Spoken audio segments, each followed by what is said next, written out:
আসসালামু আলাইকুম, রুশামস কিচেনে সবাইকে স্বাগতম। আজকে আমাদের কিচেনে রান্না হচ্ছে ডাল সবজি।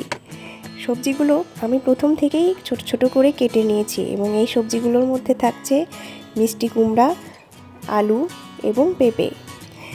প্রথমে আমি পেঁয়াজ কুচি, কাঁচামরিচ কুচি, রসুন কুচি দিয়ে নিচ্ছি এবং এর সাথে দিয়ে নিচ্ছি স্বাদমতো লবণ, হলুদের গুঁড়ো, মরিচের গুঁড়ো সামান্য, আদা বাটা, রসুন বাটা, এক টুকরো দারচিনি, সাদা এলাচ এবং জিরে বাটা।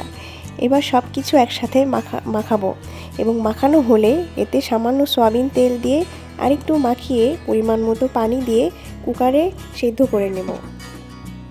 এবার একটি হাঁড়িতে তেল গরম হলে তেজপাতা, পেঁয়াজ কুচি এবং পাঁচফোড়ন দিয়ে লাল করে ভেজে নিয়ে এতে সবজিগুলো দিয়ে দিব। হয়ে গেল আমাদের সবচেয়ে সহজ রেসিপি ডাল সবজি।